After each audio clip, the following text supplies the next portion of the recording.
What's up everyone, welcome back to Seiya Awakening. It's been a while since the last English review because we're not getting as many new Saints anymore, and then we also had the holidays which kinda threw my schedule completely off. No worries though, we're back today for a full review for Aries Shion with his surplus armor.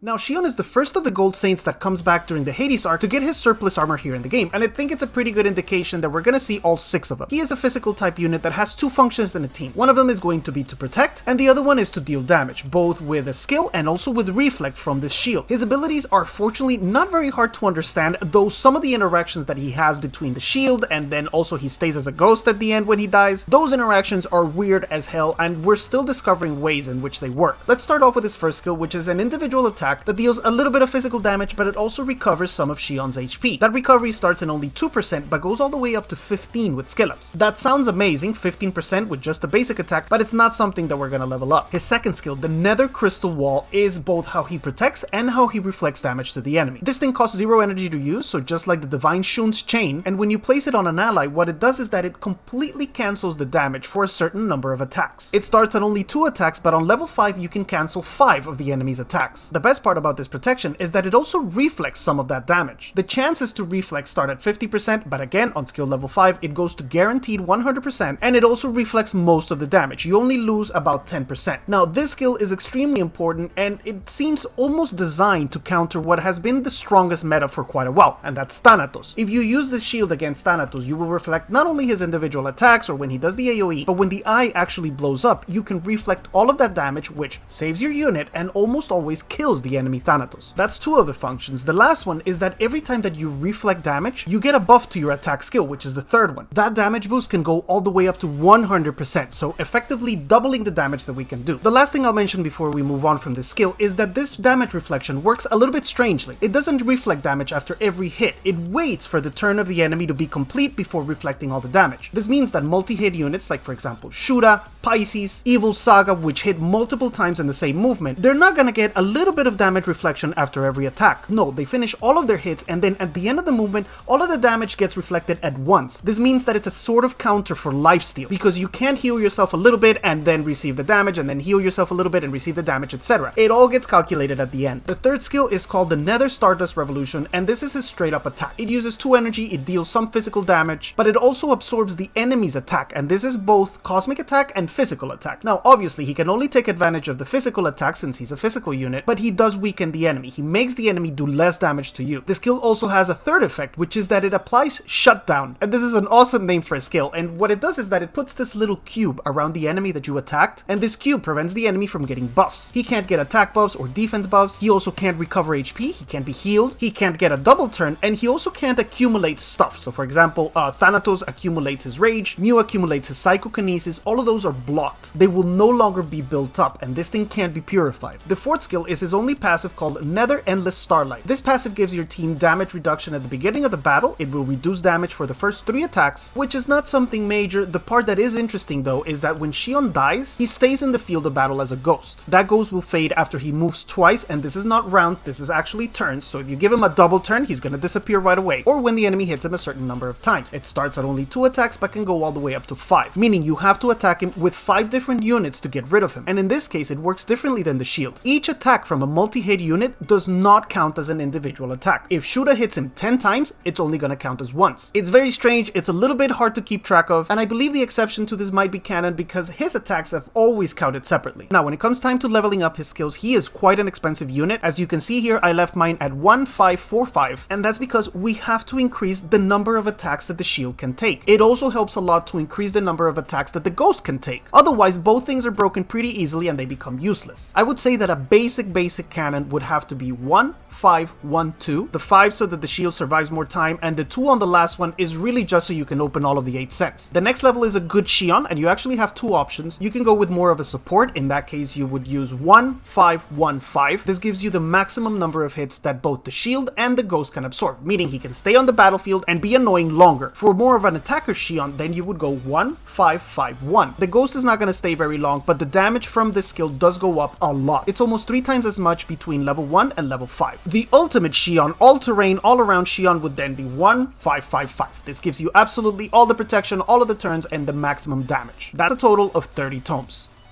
Over on the 8 cents, because he is pretty much just a PvP unit, we're gonna have to open everything. I would personally start with Alpha, which gives us physical attack and speed, then move on to Beta, which gives us HP and status resistance, followed by Delta with HP and resistance to both types of damage, and lastly Gamma with some physical attack and P-crit effect. The P-crit effect is not very useful because we're not gonna equip a good crit level on him.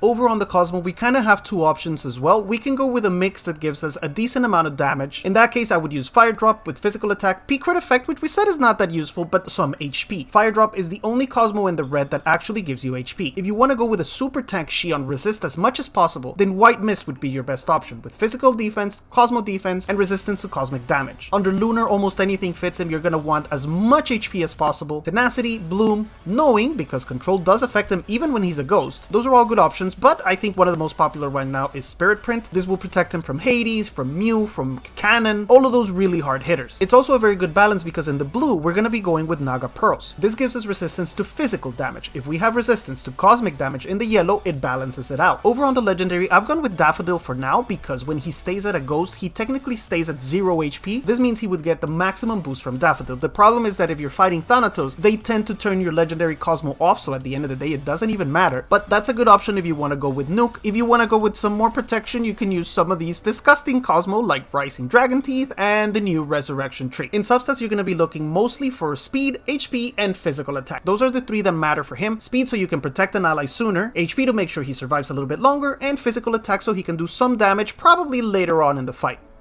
Now teams, and this is not going to be an easy subject because he is a unit that can protect for 0 energy. That means he fits in almost anywhere. He's going to be most useful though against his almost designed target, which is Thanatos. If you see the enemy has a Thanatos or you don't like banning Thanatos in Galactic Duel, then absolutely bring this guy in and he will do wonders for you. Some great protective combinations are with Divine Shun because they can actually protect each other. Shun protects Shion, Shion protects Shun, nobody dies. You can also stretch the fight with Divine Shiryu or with other protective units like the regular Shion and Mu with his shields. You combine those things with the new Shion and also with passive heals from Hashun or whatever, and your team is going to be almost immortal. Some control is not a bad idea to make sure that nobody focuses him because the only unit that he can protect with his shield is himself. And the Golden Duck is also pretty interesting to force the enemy to attack that shield that's going to reflect the damage. And speaking of reflection, you could go crazy and go with a full reflection team, throw Misty in there, throw Poseidon in there, and just watch the enemy kill itself. His biggest weakness is going to be control, absolutely. If he can't move, his passive doesn't really do much. He's also vulnerable to control when he's a ghost, unlike Athena. Ophiuchus is also a pretty decent counter because he can break the shield with his skill, and multi-hit units cut through his shield really quickly. It only absorbs 5 attacks, and after that it's broken and you have to wait until the next turn. It's not like Divine Shun's chain that just stays there forever until you take it off. His damage is also pretty mediocre until you get later on in the fight. For the first 2 or 3 rounds, you really can't expect much out of this multiplier of 350 or well 420 if you have it maxed, but in rounds 4 or 5 he does become incredibly strong because at that point he will absorb a lot of hits. All of these buff the damage from this skill, and the damage itself in the battle also increases. He'll also be constantly stealing attack from his enemies, making him stronger. His use in the game is going to be primarily PvP, and more specifically as a counter to really hard-hitting units like Thanatos. He can also slow down the rage from Thanatos and the evolution from Mew. Now, we're gonna go try him in Arena, which is actually not that difficult because every single high-level Arena defense right now is using Thanatos, so I don't think we'll have too much of a hard time reflecting that damage, and we can bring some control to make sure that the damage goes through. I think this is the team we'll be using. The Duck's primary focus is going to be to freeze the Divine Shun on the enemy team. That way that Shun will not cover Thanatos and we can return all of the damage. That's the plan.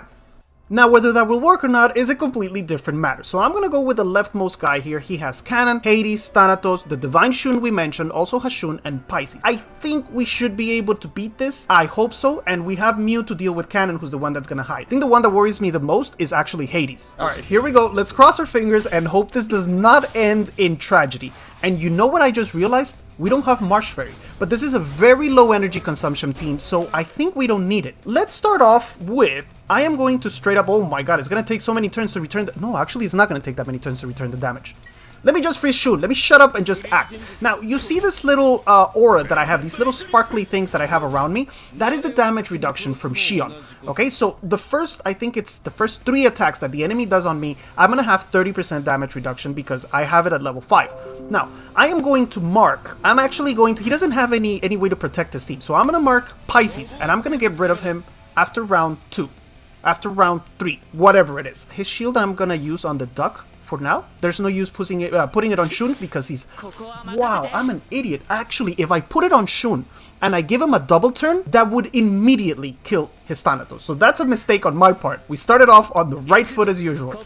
Okay, with this guy, I'm going to protect Shion. So Shion protects somebody, Shun protects somebody else. Thanatos kind of self-heals with the lifesteal. But this Hashun gives his Pisces a double turn. So this Pisces is already dead. I'm going to try to steal a turn from this Hades a little bit later on. Do we get it? No, we do not. Here goes Pisces once. Here goes Pisces twice. And there goes Pisces. Boom. He's gone. But he has Tree of Resurrection. Interesting. That makes him... No, he's still... No, now he's not the fastest... the slowest enemy unit. So that doesn't really work. Because with that configuration... Oh, it might be because I slowed Shun. It might actually work, but we'll never know. Because I'm going to freeze Shun again here. Alright, cancel that protection. I don't want any risk of this not working. My Thanatos is taking quite a few hits. I'm going to get rid of this guy. This ghost. Go away. Actually, I marked it again. It doesn't matter. It doesn't matter. Here we're going to put the shield on Shun. And I want you to see what happens after this Shun moves. Okay, so I'm going to put it on slow. I'm going to protect my Thanatos because it's a little bit lower than I would like. And I might as well hide Shion because why not? Okay, that way Cannon can't focus him. Alright, now I'm going to protect Thanatos. I don't want this guy to die. And watch what happens after I move. The eye triggers, the damage reflex, and Thanatos disappears. So this is a character, this Shion is a character that looks like he was basically designed for this one purpose in life. To counter Shion, to counter Thanatos. That is the one thing he can do properly in life. I'm going to try to get rid of this ghost. I am not going to force evolve my Mew. I'm just going to use individual PPUs to get rid of him. Hades, no, who is that? Shun is still slowed and he's taking damage from my Divine Duck. Here comes Cannon. Fortunately, we protected Thanatos. The enemy Cannon on automatic almost always attacks Thanatos because it is the strongest unit. I'm going to freeze Hades because he's come out. I mean, the Eclipse is going to finish this round. It's going to finish, but he's not going to be able to sword me. Alright, he's not going to be able to sword me. We trigger an AoE counter from my Thanatos, and my Mew actually takes a ton of damage. So, here's what we're going to do. I am going to try to finish this Divine Shun, never mind, and I am going to protect Mew in this turn. We don't have the Thanatos threat anymore, so my Mew is now basically invincible. I keep protecting Thanatos, make sure my Thanatos doesn't die. And we're going to go in the next round. I am going to show you the attack from Shion. See what kind of damage we can do. Now, watch what happens with the reflection. You see how my Mew is protected right now? But Hades has his mini contract with me. Watch what happens when I attack him. And I have the shield on me.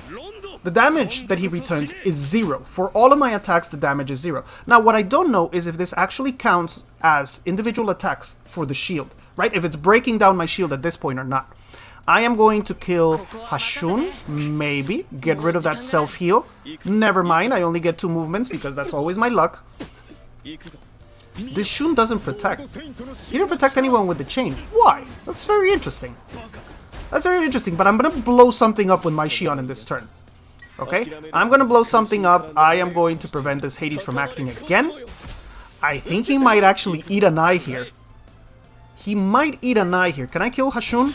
No, this Hashun's... Okay, he's come back as a ghost. Let's see what type of damage we can see. Okay, we've already got 7 stacks. You can see the count here. That means there's 7 hits on my shield at this point. So I think the reflection might have counted. I'm not even sure. But I'm going to try to blow this Shun up. See what kind of damage we can do. I've seen up to 300,000 after a lot of rounds. Only 49,000, so not an excessive amount, even in round 4, and even with 7 stacks. So you really need the 10 stacks and a lot of rounds to go by, so he can steal all of that physical attack. There's also not a lot of physical attackers here because we killed Pisces, so there's not much for him to steal.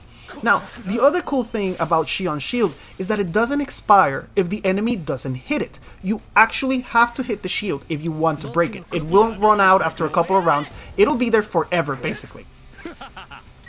Okay, let's finish this. We're gonna kill Cannon once. We're gonna kill Cannon twice. Not quite. Okay, now he's gonna... Jesus Christ, longest fight ever. Now, I had slowed down Hades with the duck, but this Shun keeps freaking cleansing him. So, Hades is gonna be frozen here again. All we have to do is finish him. And we should be able to do that if we kill this guy. Can you please die, Hades? Let's finish him with Shion. How very fitting. And I don't think he has Dragon Teeth, and it doesn't even matter because we just AoE'd with Thanatos. So Dragon Teeth would be off. Here's one more attack. Still 7 stacks, only 53,000. And because we don't equip crit, we're not going to crit very often. And that's going to be it for today, guys. I apologize once again for being late with this review. The holidays just made a complete mess out of my schedule. I hope the review is useful. He is a very strong unit. Now, obviously in a live fight, the enemy might be choosing some different moves, and there's actually quite a few counters to this shield. Multi-heat units are great. You can also just control Shion and not let him apply it, but you can also cancel the shield with your own shield, which sounds really weird, but it works. You can cancel the damage that's being reflected from your damage. Basically, everybody stays the same. With that, we will end for today. If you haven't already, please remember to hit like, subscribe to the channel, ring the bell, and I'll see you guys again very soon. Bye!